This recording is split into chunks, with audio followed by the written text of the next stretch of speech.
Hello, everybody, and welcome to the LFC Transfer Room live stream with myself, Anthony, and Hassan. Thank you guys so much for joining us today for our match preview prior to our Premier League clash against Burnley tomorrow at 3 p.m.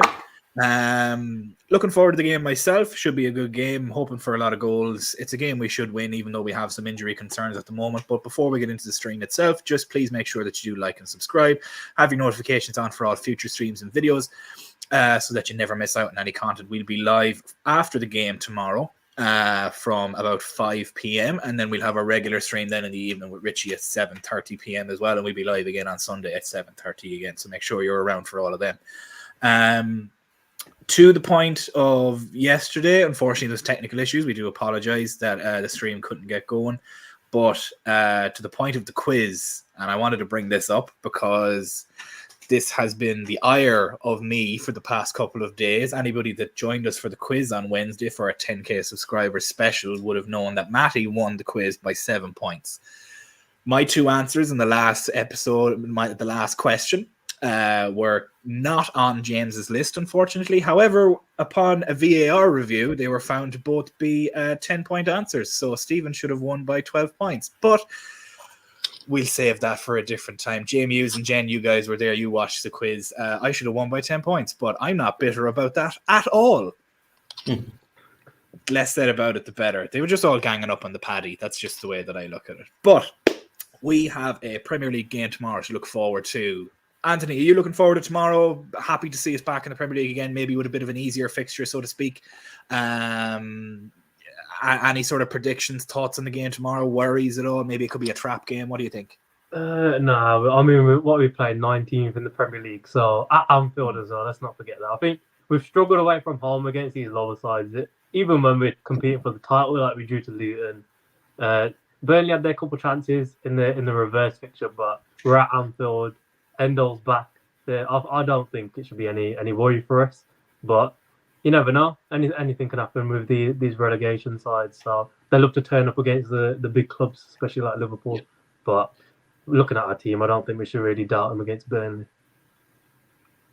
Yep, it's exactly that. It's just go in and do the job, and that's the way that we work. And at Paul, we'll have no Super Bowl talk until Monday when I can gloat. But yes, I am haunted by that. Should have won the Super Bowl by 10 points, up by two scores with 6 minutes to go and still lose. Yeah, we're not going to. We won't mention the war, Paul, unfortunately. But sure, look, Packers aren't playing, so there is that. Hassan, how are you feeling about tomorrow? Confident, worried, concerned? What are your thoughts on the game tomorrow?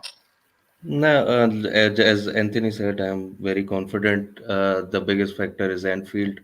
And because of the last game, the players want to show that now that's over us. Now we are ready for the next fight for the upcoming games.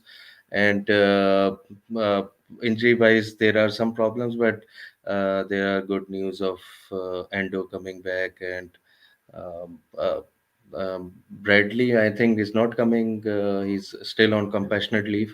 So there are some players who came back on this game, last game, but I think it will be a good game for us. It should be. It should be. Realistically, it should be. It's kind of a get right game, so to speak, after the loss against Arsenal, where I really don't think Anthony went our way. Like, it was just one of those games. But I will say this: the last time that we lost against the North London side, we went on a 15-game unbeaten run. There just so happens to be 15 games left in the Premier League, so I'll let you do with that information what you want.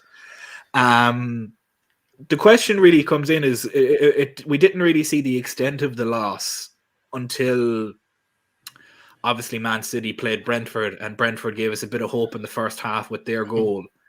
And obviously then Man City came back to win 3-1. But Hassan, realistically, is this basically going to be like two heavyweights going blow for blow for the remainder of the season until we meet them in March? And could that be considered the title contender game right there and then, and the prize spot for the Premier League? Or do you think it will go to the last day like it always does? Yeah, it will go to the last game, and but the game against City will be pivotal for the confidence of either team. Looking at the fixtures, I think they have a tougher run up than us, but for City, it's really always when they are in these last months, become a machine. But I hopefully the players that left were always really important for them, like Gundogan and Mahrez were their really important players. So hopefully we can stay calm and push through the end. And City with uh, some injuries, if they come, so it will pay uh, for us. Yeah, it's Anthony. I think it's going to go blow for blow until the end of the season, and that match, that fixture in March where they have to come to Anfield, I think could be very pivotal. Excuse me. It's. Do you think it's going to be decided before the last game, or could this, as it always does, go right down to the last game of the season? If it was Arsenal in the title race instead of us, I'd say City would do it beforehand. But and that's not disrespect to Arsenal. I just don't see them as that team. But I think it's definitely going to go to the last game. We can, like Hassan was mentioning, we've got, I'd say, the easier fixtures towards the end of the season. We've played most of the big six teams already, and away from home as well. I think the only one is Man United left away from home. The other one's obviously City. We've got, like you mentioned, that big one, and Tottenham at Anfield as well, which we're kind of known for struggling against in these title contending games. Even last season was a pretty hard. What's the word? I don't know, but 3-0 up, and then all of a sudden it's 3-3, and that out of all the players that scores with Richarlison, but obviously Jota saved us. But I'm just not. You know what? Everyone keeps saying City always do well second half of the season. They're just not that same City side. And look at the 21-22 season. I'm pretty sure we were like, I'm confident we were about 8 to 9 points behind them at one point. Everyone was writing us off, and because we were on the same points as Chelsea at one point when we drew to them at Stamford Bridge, and then all of a sudden it's the last game of the season, and we finished 1 point behind them. So I don't think it's as bad as that. And if we're still looking at it, we're top of the Premier League. Obviously, they've got a game in hand, but I don't think City are that team anymore. They can slip up. They've still got Spurs away, and they struggle against them, given that they beat them in the cup recently. But they do tend to struggle against Tottenham. They've got a couple tough fixtures in there. And hopefully, let's hope we can win the Premier League and give Klopp a nice send off. Yeah, hopefully. Now, there's the fixtures that we go into the last couple of fixtures, right? We're in week 23 at the moment, going into week 24. So week 30 is at home to Brighton. Week 31 is at home to Sheffield United. 2 games we should win. Week 32 is away to United. A game we should also win, considering. Then it's home to Crystal Palace week 33, and then we have Fulham away week 34, and then the last 3 game weeks will be West Ham away, Spurs at home. I can't wait for that game.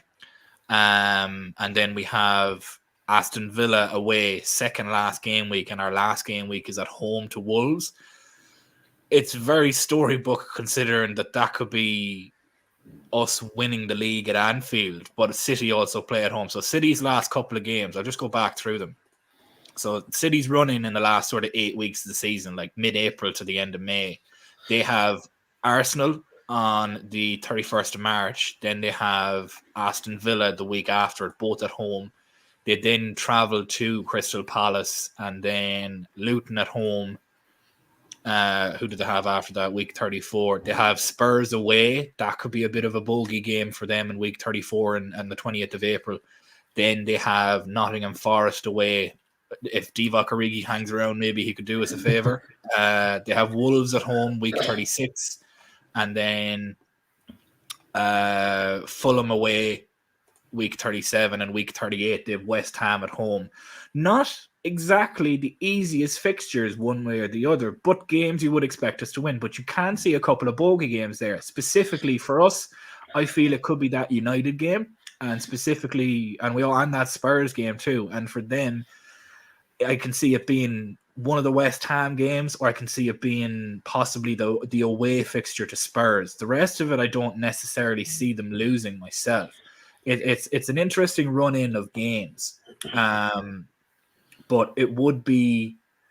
Would that be too Mihai, fuck off? Would that be too unpleasant for Stephen? I'm sorry, is Romania in there as well? Are they? No, go away. Don't be annoying me. Just because, look, Ireland don't win many things, right? So leave us alone. I just found out as well today that Ireland actually have England, Greece, and something else in the Nations League group. So you bet your bollocks that I'd be covering that Ireland and England game. So that'd be great fun. We're going to get pumped. I'm not really. I don't really care, but it'd be hilarious if we beat you, considering the midfield that you guys have. England could technically play for Ireland with Grealish, Foden, Rice, and Bellingham. Funnily enough, it's an interesting run in of games, Anthony, for City. Like, I'll go through them again. I'll say, like, do you see any bogey ones there from what I mentioned? Like where is it? Week 34, I think I said. Yeah, they're away to Spurs in week 34, but then they also play us mid-March. Like, as you said, they're not the same City team. They may drop points, but then, as you've seen against Brentford, they go 1-0 down, they win 3-1. Like, it's just, you'd nearly rather just plan for the fact that they're going to win every game going forward. Yeah. I understand it, yeah, but I feel like if you're in a title race, you're gonna have tough challenges, and this is it. You've got to support. You've got to believe. Because then people regret it. I've noticed over the past few years, yeah, people always come on stream after and say, "Oh, I regret not bigging them up back then, or I regret not supporting them enough." Like living in the moment a bit more. Like, we're in a quadruple race. Just admit it. Just be proud of it. Keep saying it. We're gonna win the quadruple, and you'll be happier, trust me. If you keep going into every match saying, City are going to win it now, City are going to win it. Like, for the next 25 weeks, I'm just going to be depressed if I keep thinking City are going to win it. So you've got to be, I just got to believe that City will slip up at some point. No, I believe it too. I think it's just the pessimist in me, because we've seen it so many times. Yeah, so many times. Want to run. I agree, but then there's context. Yeah, look at that 18-19 season. I think there was that was like our first title race since the Suarez season. Yeah, 13-14. So it weren't like a proper established Liverpool side, even though we finished on the third highest points in Premier League history, don't get it wrong, but it was just an anomaly. Plus, I don't feel like any team competing for a title race should be dropping points in 4 out of, I think there's a period where we dropped points in 4 matches out of 5 or 6. Like, realistically, it wouldn't happen to this Liverpool side. And then you look at the 21-22 season, we were chasing Man City. It weren't like we were 10 points clear. We were chasing them, and we brought the gap down from like 9 points to 1. So I think it's completely different. Albeit I know Thiago's injured again, and Szoboszlai's been picking up the odd injury, but it's so embarrassing. I was telling you last week, I was like, yeah, we're gonna challenge for the league now. Thiago is so good. Gets injured after 10 minutes. Like, come on, man. But hopefully, I think Szoboszlai is back running. Salah's back next week, which is huge, very, very huge, in fact. So I believe we can do it. I believe we can do it as well. Hassan, I'm sure you're in the same boat. I think it's not so much that we lack belief, Anthony, more, and I'll throw this question to Hassan as well. It's not so much that we lack belief, but we've seen City go on these runs, and all of a sudden now, and I seen a statistic earlier that City have the healthiest squad available for their first team selections at the moment. So it kind of has timed well for the final run-in of the season. And we say final run-in. We're in February. The season doesn't end until May. This is a long way to go, yeah. And they have Champions League. And they have FA Cup. They don't have Carabao Cup, because that's only us and Chelsea. But Hassan, I'll throw the same question to you. Is there belief there? Obviously, there's a little bit of belief. But are you much like myself in that there's maybe a small bit of pessimism in there, that you're like, it's City, you'll just do it. Like, there's not that we give up, but it's more expected at this point, where it's just City or City. Yeah, I agree with both of you, but like you said, we have seen City do these things time and time again, and the only plus point, as you mentioned, is if they go deep in Champions League, they have further distractions that can play really, and because we will have Carabao Cup out of the way, and Europa is not as tough as that. So and hopefully we get some easier teams in that cup as well. So I'm really optimistic, but the pessimist in me also see for me that Tottenham game will be really good because they always struggle against them at White Hart Lane. Yeah, and it's away too, as you mentioned. Like it's not at home. You give them a fighting chance at home. You give them a fighting chance away as well. But there's just that little bit of doubt that creeps in. A tweet that just came across that we just posted out not too long ago about maybe about 15, 20 minutes ago.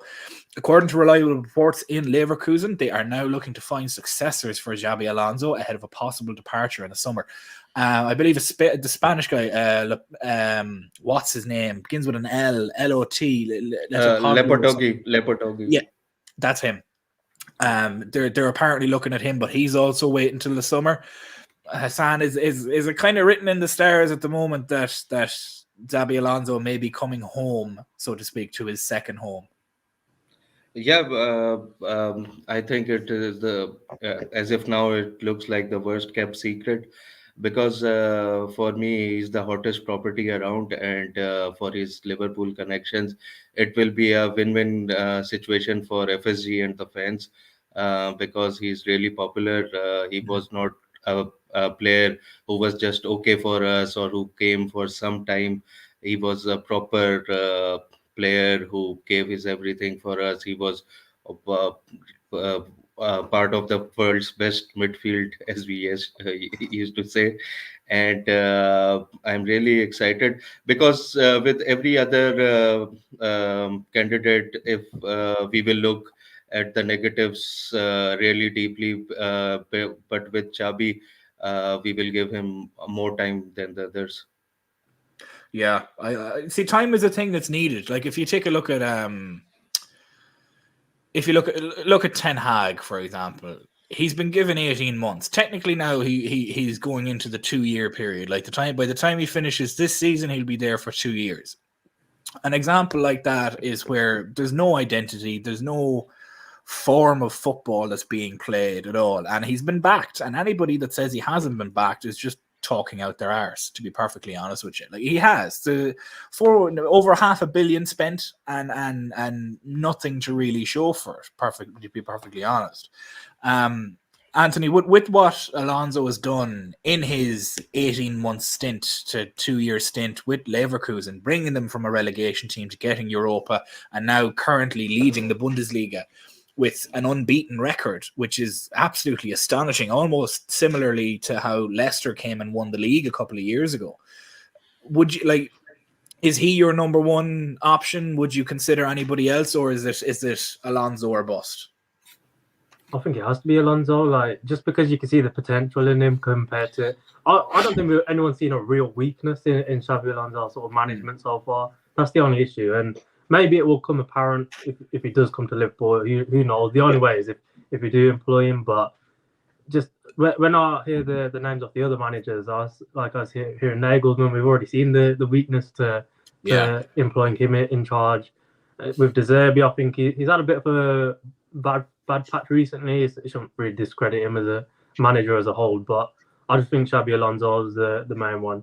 Thomas Frank's another shout, but for me, Xabi Alonso, I feel like he's the number one contender, or for me, he's number one at the moment.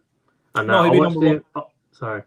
No, go ahead, Anthony. Sorry, I could have crossed you. I watched his Leverkusen side play against. I can't remember who they played against actually. Stuttgart maybe in the quarterfinals. I thought it was brilliant, and he's got a few last minute winners in him as well. So we can all appreciate that from as Liverpool fans. I found another comment here. Are you guys discounting? I was just about to ask you this too. Of winning the Premier League, right? You're going to call me. Maybe I'm being biased, right? I don't think, and I thought performance-wise, don't get me wrong, possession-wise, whatever you want to call it, Arsenal did well against us. But I think there's two factors, right? I thought we were absolutely dreadful, right? And we had injuries. And I'm not saying we lost because we had injuries, but we were absolutely dreadful. Secondly, I still don't. I know they scored 3 goals. I didn't see any sort of killer instinct in any of their players. I don't think they've got it in them at the moment to win a Premier League title or to win like maybe a Champions League. I know it sounds silly because I think that one's just the main competition, but it's a lot easier to win knockout competitions than a Premier League over 38 matches a season. And I just don't think Arsenal have it within them. Like you look at their 3 goals against us. Their first one was a rebound of Alisson saving a 1-on-1. The second one was Van Dijk messing up, and the third one went for Alisson's legs. And when do you ever see that? So I just don't see Arsenal as a main contender. Plus, I think we're a better side than Arsenal and City, like we've already mentioned. I reckon us and City are equals, and it's technically both in our control. Yeah.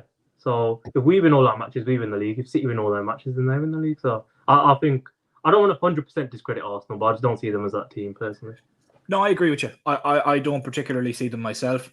It's to answer your question, Paul. You said we're discrediting them. It's based off what occurred last season. Is probably the easiest way to look at it. They haven't really added depth, and depth was their issue last season. They went and they spent £100 million on Declan Rice, and Declan Rice is only one player. As good as he can be on his day, he's still only one player. They got Kai Havertz. He hasn't necessarily kicked on all that much. Who else did they bring in? Timber, who's injured. I think he's actually due to come back very soon. They have Tomiyasu as well. But again, they've not really added depth. And I think this is the deepest Liverpool squad that Klopp has ever had. Plus, then you add into it as well, Arsenal they're not in the FA Cup, thanks to us. They're not in the Carabao Cup, but they are still in the Champions League. And that's a luxury that we don't have, shall we say, which is kind of a blessing on last season of how we didn't get the Champions League. If we got the Champions League, I don't think we'd have been challenging for the title this year. I think it would have been... Anthony, I genuinely do, purely because you can't rest people in the Champions League. And with the Europa League, we wouldn't have seen the emergence of the likes of Kwanzaa, the likes of Elliott maybe coming in and making the impact he has, Bradley coming in, the likes of McConnell coming in midfield as well. Like you have a number of youth players there that have really broken through into the first squad, and I don't think they would have been given the same opportunity in a season that we would have had the Champions League. I feel like they would have been loaned out and we would have just brought other players in. But I think it's a blessing in disguise. Arsenal don't have that luxury. They will need to have their best 11 week in, week out, and midweek as well, which will cost them because they don't have the depth of a squad to be able to do that. Whereas we have to do it in the Europa League. You can call a spade a spade. It's a lesser competition realistically with who's in it. Like Leverkusen is probably our only challenge to face. Maybe Roma, but they're not really doing anything much this season. It might only be Leverkusen that we really have to face. But realistically, that's the reason why I don't see Arsenal challenging. Hassan, are you in much of the same camp as myself and Anthony? I have a feeling, like Anthony has said that he can't see it. I've given my reasons on the fact that it's depth. They have Champions League football, whereas we have Europa League football. We can rest the likes of a Salah, a Van Dijk, a Trent midweek. Now that for some reason we've pulled another world class right back out of our arse, it just has happened to fall that way, that we have a very, very versatile and deep squad that allows us to rest a lot of our starters midweek, whereas Arsenal won't have that luxury and may fall foul to it later on in the season. You're muted, Hassan.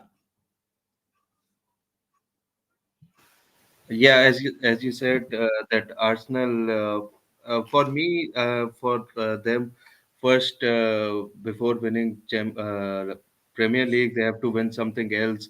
So the squad is built up, and I think they have a winning mentality, and their squad is. I think they have young players and not a proper leadership as we have with players who have won everything. So that gives us edge, and City also. So for them, they are a young side. They are coming up, and for the squad depth, as you mentioned, is also for till the end to compete with City. You have to be 100%, and your every player has to perform at every given chance. Exactly. It is that exactly. It's as Tony mentions here. Arsenal still have City, Spurs, and United away.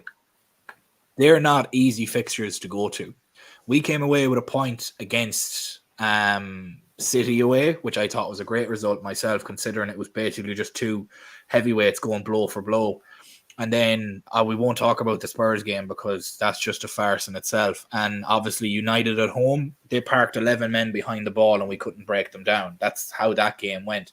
Whereas the game at Old Trafford, if they play that way again, I can see us beating them at Old Trafford. They won't sit behind the ball like that at Old Trafford. They'll want to come out and try and play, and that plays right into our hands. Similarly, Hassan, I think it was yourself that mentioned it in the chat that Burnley like to play football. It might have been you or somebody else that mentioned it. I can't remember who, but Burnley like to play football, meaning they will open up against us, meaning that's just goals asunder for us, realistically. It's just something that's been the crux of this Liverpool team, that we found it hard to break down that back line when they sit 10 men outside the box. And I think there was a still image from the United game that showed 9 men on the outside of the box, and I think Rasmus Højlund was the furthest one forward, and he was maybe 12 yards away from the box, which is absolutely hilarious. They were petrified of getting pumped 7-0 again, and they could have been. Paul mentions a comment here. Anthony, I'll throw this one to yourself. You've seen an interview with a former coach of Conor Bradley. He reckons Conor will be fantastic in midfield. The thoughts on this, and could he be our long-term number 6, he goes on to mention. Which coach was that, Paul, first of all? Was that one of his coaches in Ireland, or was it one of the coaches in the youth squad? I'll throw the question to Anthony as well. Like, do you think he could possibly be a number 6? I think he needs to bulk out a good bit before that. Like, he's quite a small frame at the moment. He does have a small frame, to be fair, but I mean, I'm not sure. We've barely seen him at right back. We've only seen him there for a couple of matches. So I was like, give him a chance at right back first. See if he can give Trent a good competition for that space in the next season or so, or for the remainder of the season, sorry. And then perhaps experiment with different positions. I mean, there's no harm because, you know, if Conor Bradley wants it, if you want to try Bradley and DM one match, you still got Trent there at right back. You're not really losing much quality, are you? So I was like, losing quality, you're gaining quality, in fact. So I've got no issue with it. I can't see him as a midfielder personally, but I've only seen him for 2.5 matches, so not really much of an opinion. I think we need to see more of him myself. I'd like to see more of him. Maybe if he even plays the inverted Trent role, we could get sort of a flavour for how he is in midfield.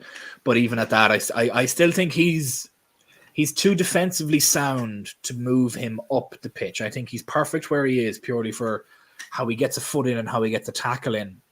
And you could argue that might make him a very solid number 6, but I still think I'd rather move Trent into midfield and keep him at right back and shore up the back four defensively and allow Trent to sort of play a quarterback role, if that makes sense. Anthony, you were going to say something? I was going to say as well, I see him as more of a Robertson player anyway, so, you know, could I see Robertson in defensive midfield? Absolutely not.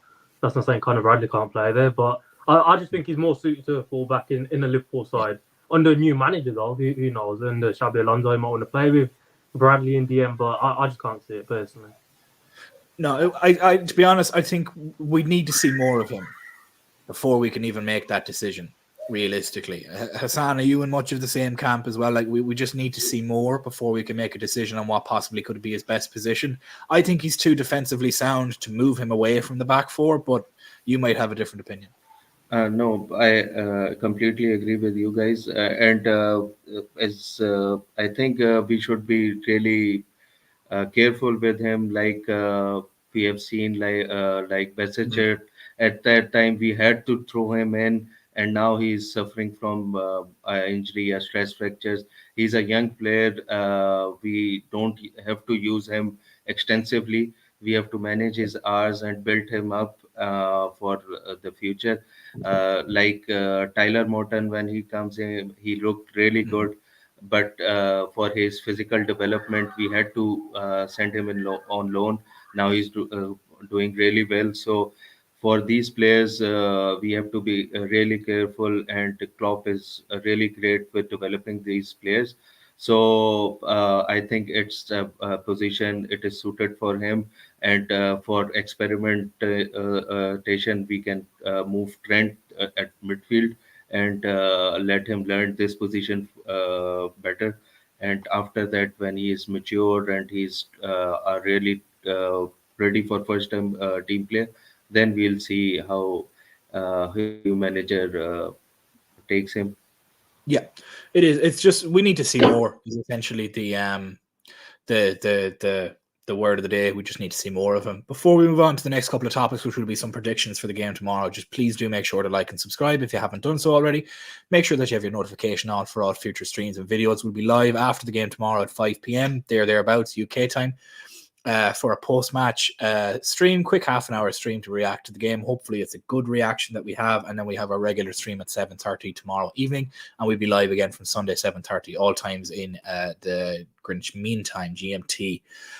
Please do make sure to hit the likes. It really does help us, and thank you so much if you have done so already.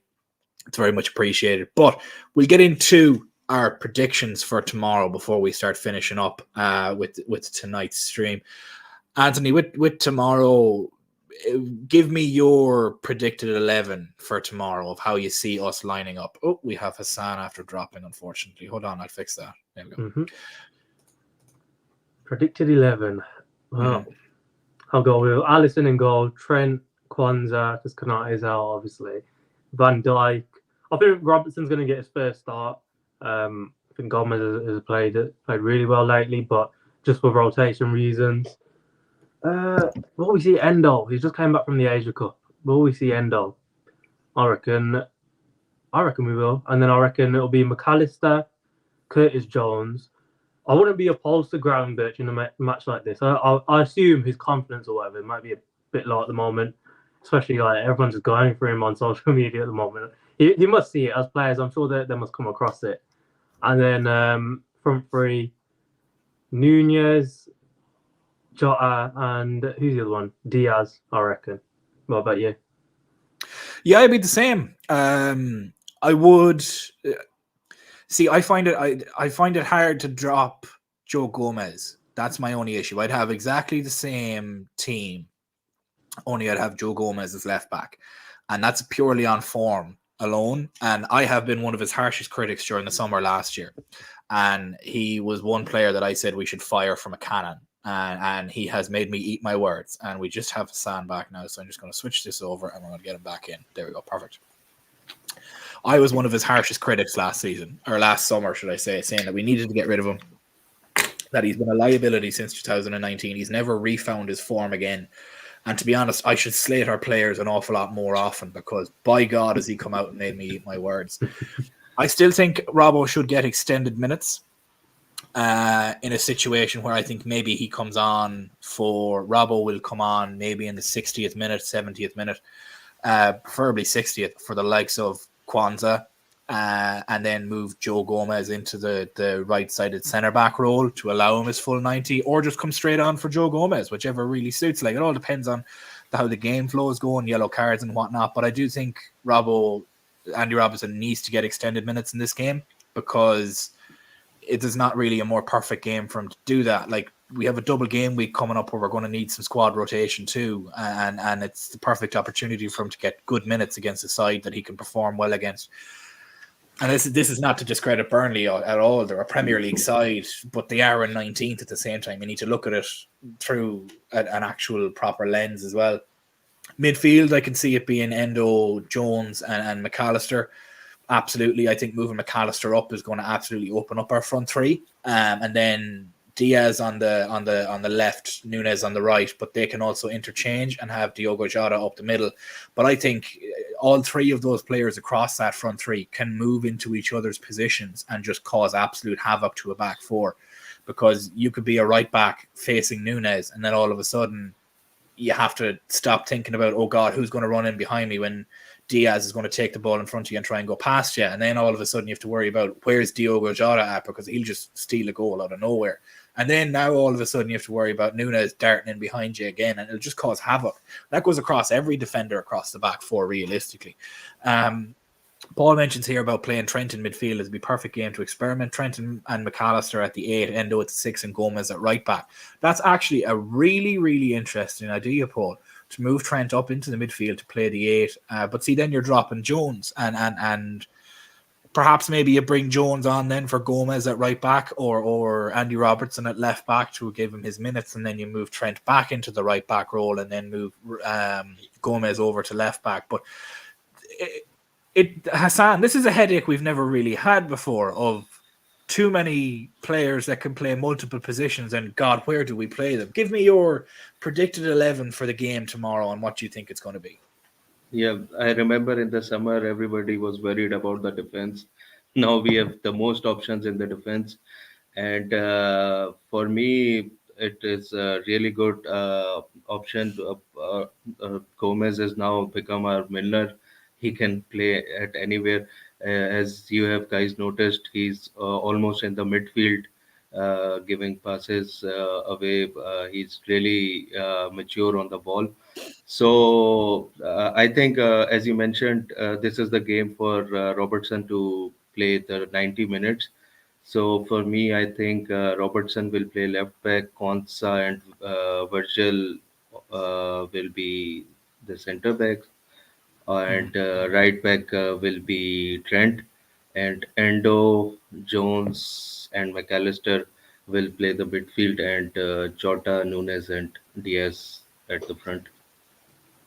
Yeah, it's to be honest, it's a great problem to have.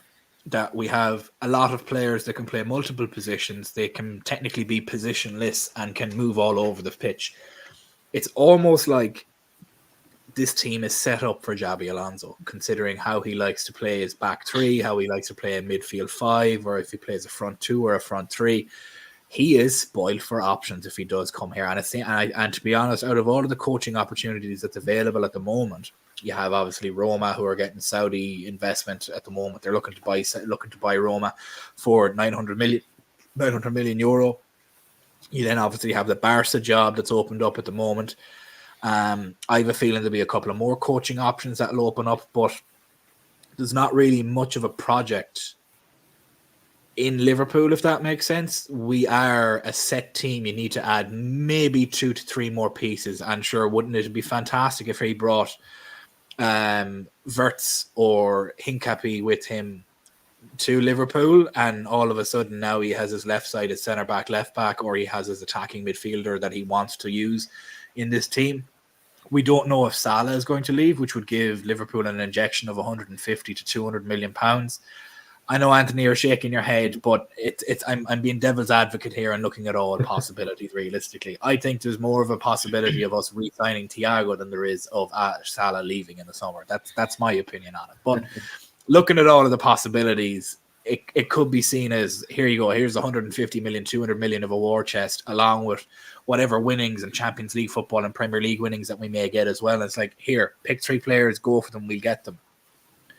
And go about it that way. It'd be very interesting to look at, but it's something that we've never had to complain about for quite a while. We've always had to say, "Oh, well, we're a little bit short-handed for now. Oh, we'll make do." And now all of a sudden, it's like the past couple of years of everybody playing in different positions is really coming to help us, which is fantastic. Paul, I'm going to be watching the Leverkusen and Bayern game. To be perfectly honest with you, I'm sure.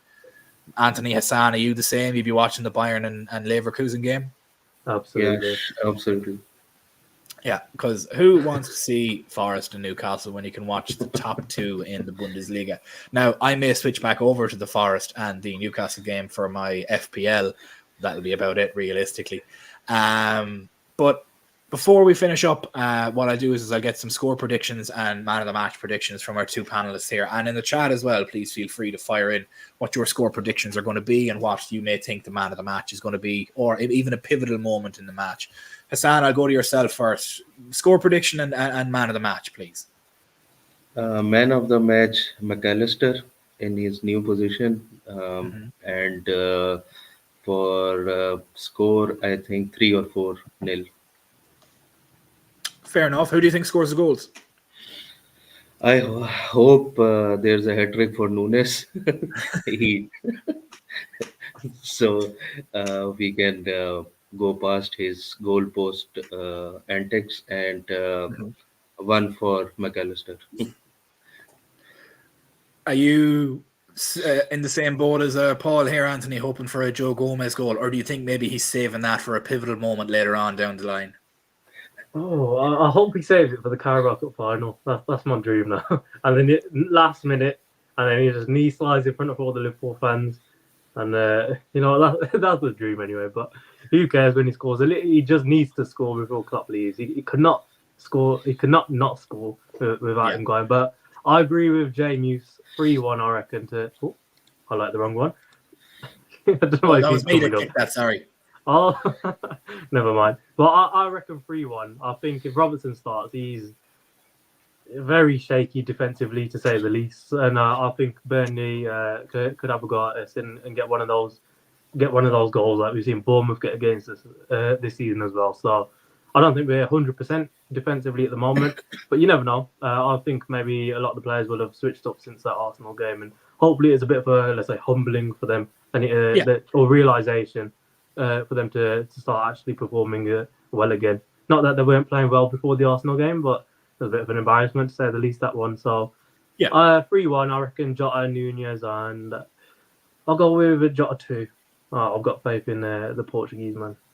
Yeah, no, I see. It's funny because we don't know who's going to score. Paul mentions here about Nunez being back on penalties tomorrow. Yeah, I'd put him back on penalties. I don't care. Everybody may have slated him for missing the last one, but that was his last miss out of 20.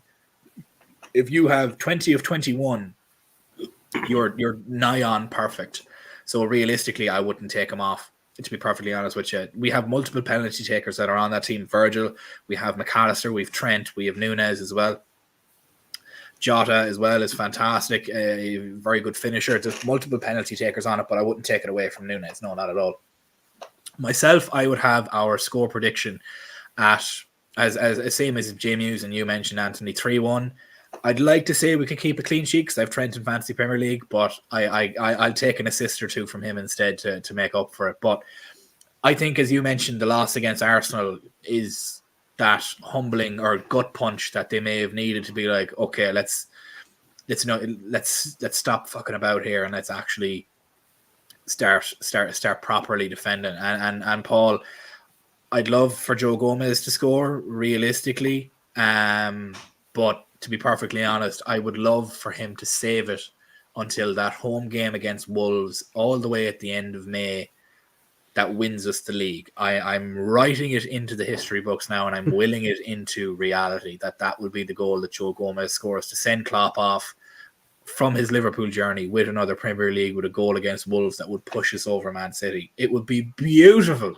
Can I just say as well, like I wouldn't put it past him to do it either for his first. It's just when it comes to Liverpool, I feel like there's such a weird feeling around it. Like, remember when we almost won the title? Out of all the teams, Aston Villa playing City, Coutinho scores the goal that could help Liverpool win the trophy. I reckon he's got it saved for a special moment. There's no way he's going to score a consolation goal for his first ever one. He has to do it. I completely agree with you. There's no way he's going to score just, we're up 4-0, here's a fifth. It's not going to be that.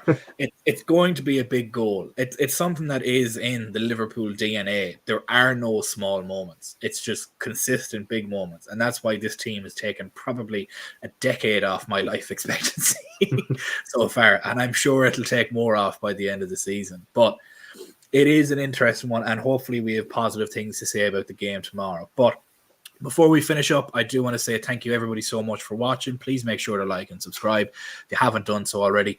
We really do appreciate all of the input that you guys give us. If you have any feedback for us at all, please do throw it in the comments down below. It'll be very much appreciated.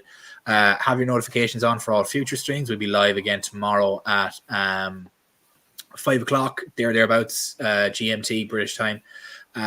For the post-game stream, we have Mihai hosting that, and then we have Richie on later on in the evening at 7:30 GMT for our regular Saturday night stream, and then we have Dan on Sunday for our Sunday night stream at 7:30. And Paul, just to send you off with a beautiful prediction, the Niners to win by 3 scores on Sunday.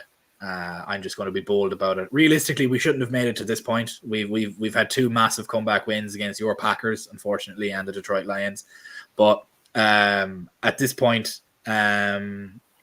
if we win, it's a surprise to me, but I never bet against Patrick Mahomes in the playoffs, unfortunately. It is what it is. If we lose, it's expected. Go in with low expectations and you'll always be surprised. That's the way that I have I look at it. And James thinks it'll be a field goal game. It could be. It might come down to a rookie kicker. Who knows? But look, that's a conversation for Sunday. And I hope everybody enjoys their weekend. And I hope we have a good win tomorrow to celebrate as well. Thank you guys so much for joining us this evening. From myself, from Anthony, from Hassan. We hope everybody has a beautiful weekend. And we'll see you again next time. Thank you so much.